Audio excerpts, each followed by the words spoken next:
frustrated. What did you think of him today? I'm so proud of Ricky. I mean, it didn't seem like he was going to play Saturday morning.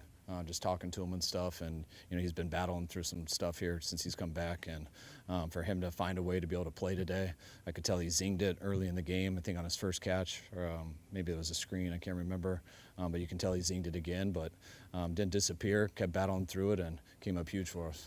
Are you talking to Saleh through this? Like, is he telling you I got it? Is he telling you, okay, we're making some adjustments, or is there a conversation? And what was your sense of what the kind of mood of the defense was? I mean, we talk. Saul's also trying to do his job. He's trying to get them in the right call. They got a good offense. They run the ball well. They throw the ball well. Their quarterback is really good at keeping the chains going with his legs, which he did on a number of third downs. We had some opportunities to get off on third down that we hurt ourselves on. So we were trying to clean up those mistakes and didn't do it well throughout the whole game, but we finished it right at the end. The run game was able to do what it did, particularly without George and Trent? I mean, the guys, I feel like we've been getting better this whole second half of the year. We didn't start out the way we wanted to. Thought we probably had one of our best games of the year last week. The guys have kind of been feeding off it, and it's never one or two guys, it's all 11. And I feel like our guys are playing really well as a group right now, and when you play well as a group, usually the run game is what shows. What did you see on that touchdown to use check when Brock was eluding defender after defender? I saw Juice that I was hoping he would throw it to him right away, get like a 3-yard gain and a big hit. It wasn't the coverage I really wanted to play for, and then he didn't do it, so then I was just hoping he was going to throw it away and we could have a couple more downs. And then I just started watching him, probably like every other fan does, and he made me extremely nervous, and then he made me extremely happy, which happens sometimes. And a couple of early 3-and-outs on them, and you kept the ball so much that they were kind of held in check. But once they started rolling, they looked like tough to stop. But who do you look at that defense as someone you need to turn things around when things are going without Fred, without Nick? Or is it an aggregate thing? I look at it collectively.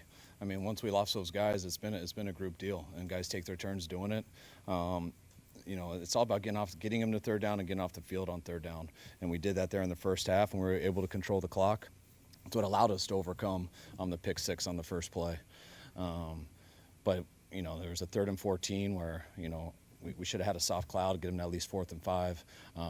He broke our contain, scrambling on a number of third, and I think there was a 3rd and 6 on that last drive that he did it, but that was like the 3rd time in the game. So things we can clean up on third down that will stop that bleeding. Now you're one win away from the bye in the first seed. What did you say to the guys in the locker room afterwards? I mean, we've earned this. This is the game that we want. We love that it's here. We'd love an opportunity to never leave here again this year, and we got that opportunity Saturday night. How would you describe Brock's decision-making when it comes to scrambling, to getting out of the pocket, using his mobility? Just how valuable is that part of his game? It's huge. I mean, anyone who can add that, you see they did it to us a couple times too with Caleb. Brock moved the chains with his legs a few times, and then he bought time a number of times to get some big plays down the field, one getting that touchdown to Juice. Having quarterbacks who can do some things off schedule is a huge part of our success. What was your read on Brock's demeanor after that first play? I didn't talk to him. I mean, I talked to him on my walkie-talkie. I just told him, hey, hell of a throw. That was the right read. The guy made a hell of a play. Let's start over. You guys good? All right. Thanks, guys.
after a very up and down season, you guys are going to play for the #1 seed next week. What do you, how do you put that in perspective? Yeah, I mean, obviously we're thankful to be in this position, but I've said this before, it's just been one of those kind of years where it's like you have to focus on just the next day, the next man up, finding a way to win each Sunday, and then at the end you can look up and see where you're at. And so for us to be in this position is really cool. We're all grateful for it, but at the same time we have to go do something about it. And we got to watch the film, get better, and go execute and win. Brock, you guys scored 42 points in that. I think a Hall of Fame tight end and Hall of Fame left tackle. You had a lot to do with it. Everyone, contributed. But how good is your offensive play caller? How good is the what? Offensive play caller, Kyle Shanahan. Yeah.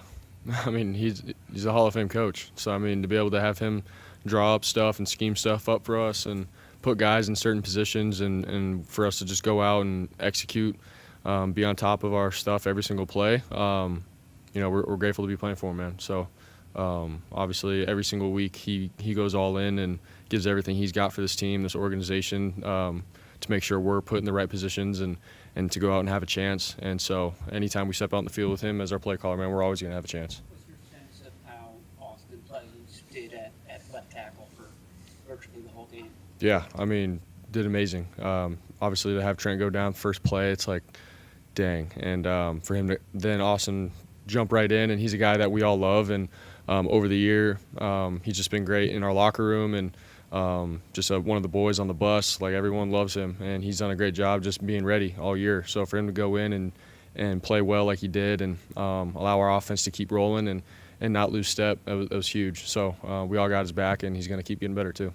How good was Jake Tonjes today filling in for George Kittle? Oh, he did great. When George goes down, to be able to have a really good tight end step in and not only just know what he's doing, but make plays and be a guy that the defense has to account for in a lot of situations. For us, that's awesome. So for him to come in, ball out, hometown kid, obviously, but more than anything, he's a guy that has length, got great hands, and he's a guy that I trust. So it's really cool to obviously have both those good tight ends like that. Can you take us through the touchdown pass to Juice?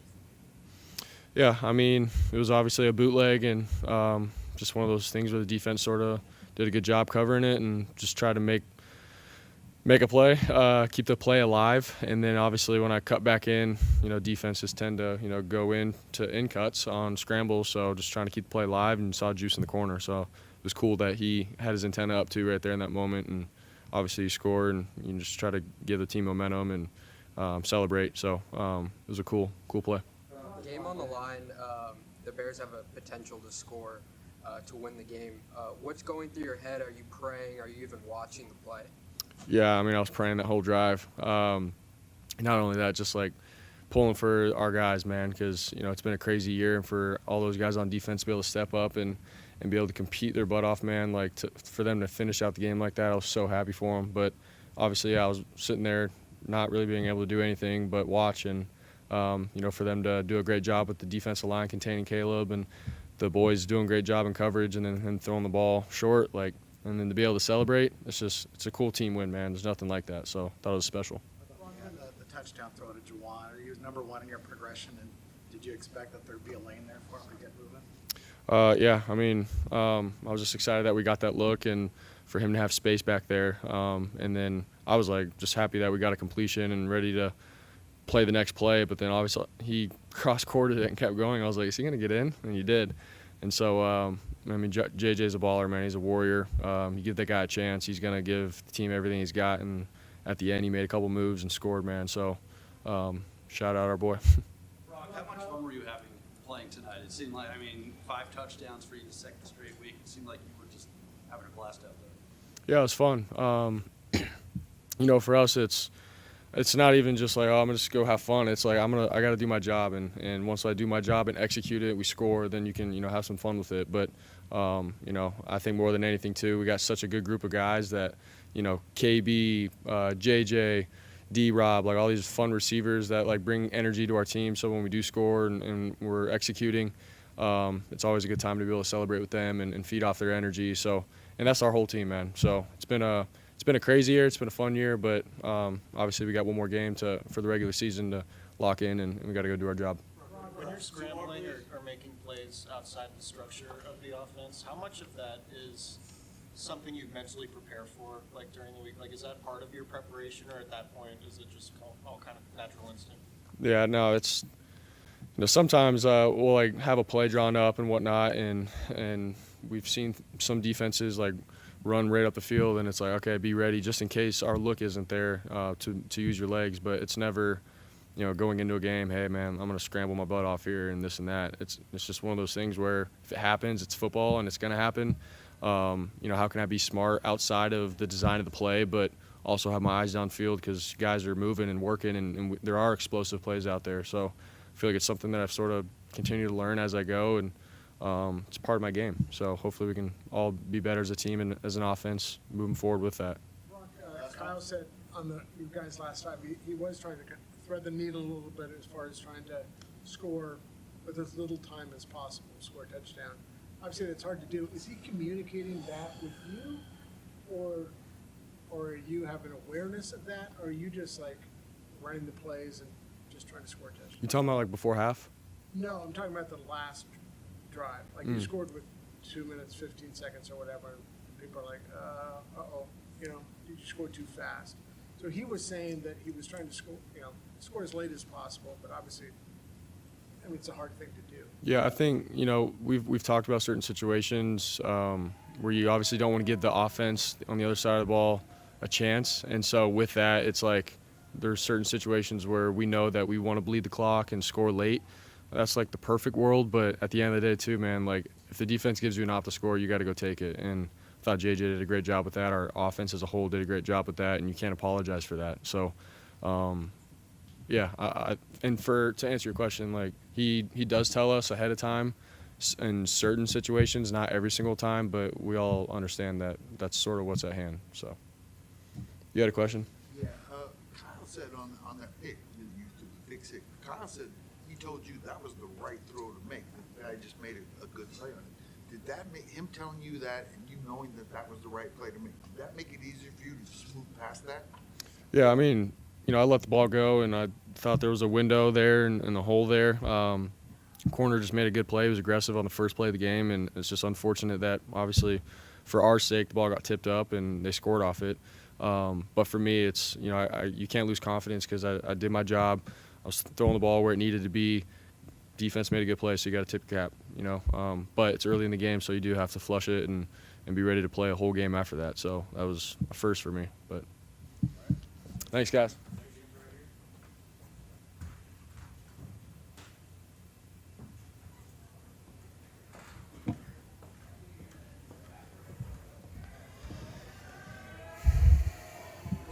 This offense is putting up a lot of points, and we've been on teams where they've done that. But right now, how does it feel like in terms of the groove you're in going into the most critical time? It feels great, man. Yeah, I think we're getting better every week, and that's what we say every week is our only goal is to keep getting better in every aspect of the game. And so I'm proud of our guys, proud of the resiliency in that locker room, and we got to keep rolling. We were asking you why the run game wasn't working. Now it's working. Why is that? What are you seeing? I think just the collective effort of guys just sticking to the plan, continuing to get better, straining, and there's not like one answer. I think it's 11 guys just committing to it, and O-line's been doing a great job opening up lanes. Brock's been great on the boots, making people pay, putting a lot of pressure on defenses. And so, I think we're seeing it and hitting it, and we just got to keep it rolling. Christian, you guys are one win away from the 1 seed in the first round bye. I mean, how do you view that? How important is that? Very important. We know what's at stake right now, and so got to have a great week of prep and get ready to go. Christian, you mentioned Brock on the boots, and that it looked like he was going to do it again on that last drive, and it's a throwback screen to you. Do you have a sense of, like, just because of the way the defense is going to react, that's going to be, you don't know, right? But do you have a sense that you might be able to pop that just because of the way the defense is going to flow to Brock? I don't know. Whatever play's called, I just try to execute it, to the best of my ability. I think that's a play caller thing, seeing everything, seeing what's going on. But I try to simplify my mindset in games and just whatever play's called, do it at the best of my ability. How important is it to do what you got to do when Trent Williams is gone after the first snap and George isn't on the field? Yeah, I mean, again, it's just a testament to everybody in that locker room. You know, the competitive stamina, the belief that we have in each other. We have such a great staff, great leadership on this team, man. And each week, you know we can win any game. It's just a matter of going out there and executing and playing together. And you know, obviously, you hate seeing guys like that go down. It sucks, but you know, guys step up and you know do what you can to get a win. Christian, Brock has described himself as sneaky athletic. Would you say that maybe the sneakiness is not sneaky anymore? I don't think it's sneaky. Yeah, I mean, I think he's athletic. Yeah. What does his ability to make plays outside the structure of the offense do for the ceiling of your offense? Oh, it's huge, man. You know, I mean, if a play doesn't work, to be able to scramble, make plays downfield, make plays with his feet, you know, it keeps drives alive. It's a big deal. So, and he's incredible at it. Christian Tom just stepped up today. It's like he's playing like a starting tight end. I mean, it's really quite incredible. What do you think of Tonjes? Yeah, man. I have the utmost respect for him. It's been unbelievable what he's done this whole year. And I think, you know, the first thing I think about is George's leadership. You know, when you have one of the best tight ends to ever play in that room, those guys get to watch him every single day. And so he's done such a good job when his number's called, stepping up, making big plays for us. And proud of him, man. He's a hell of a teammate, hell of a player. And again, showed out again today. The offense when Kyle Shanahan can call zone reads for Brock Purdy. I mean, the defense has to honor him as a runner. Again, it's big, man. It keeps drives alive. You know, I think as a running back, it's huge because it's just another guy you got to take account for in the run game. So definitely a big deal. Were you able to catch some of the Seahawks game this morning, see how Sam was doing, how they were? No, I try not to watch any. You know, I might, if it's on in the locker room or something, I'll just peek. But I try not to watch any games before our game. Seahawks, or not the Seahawks, the Bears have the ball with a chance to win the game. What's going through your head on the sideline? I know Brock said he was praying, but are you praying too? Are you watching the play? Or? Yeah, I think that's the only thing to do at that point. Man, I'm just so proud of our defense and the way they stepped up. You know, I mean, it took every single play for them. You know, and I know those guys in the locker room they want to get better this week, but to show up and to make a play when it counts at the end is a huge deal, and you know, we'll keep getting better. Christian, what separates Kyle as a play caller in your mind? I think his knowledge, you know, I was actually talking with some of my family members this week, but his understanding of not just offensive football but defensive football. I think when your head coach and your offensive play caller knows defensive football just as well as anybody, it allows us to open up, you know, stuff not just in the run game but in the pass game. You know, he really understands gap integrity and everybody's responsibility on defense, and he sees it better than anybody. And it's I think he plays to not just the structure of the defense but the emotions of the defense. You know, if some guy's an aggressive guy, he knows that. And you know, I think it's something that he was born to do. He's been doing it for a long time at the highest level, and again, like when we're in those meetings, it's like football, you know, heaven. As a football nerd, you just learn so much every week, and it keeps you on your toes every week. It's definitely fun to be a part of it. His knowledge of defenses helps him manipulate defenses. Yeah, I mean, look, you'd have to ask him that. I don't really, you know, I don't know what it is that makes him so good, but I know that as a, you know, running back in my 9th year, to have him as a play caller is an honor, and I don't take it lightly. I don't take it for granted. Appreciate. You guys have one on Saturday night next week. Is there something to be said about losing that day, back-to-back weeks? You know, whatever happens, you know, we're ready for whatever. 2 short weeks in a row, but you know, I know we got the guys who can handle it, and we'll be ready to roll. Appreciate it, guys. Thank you.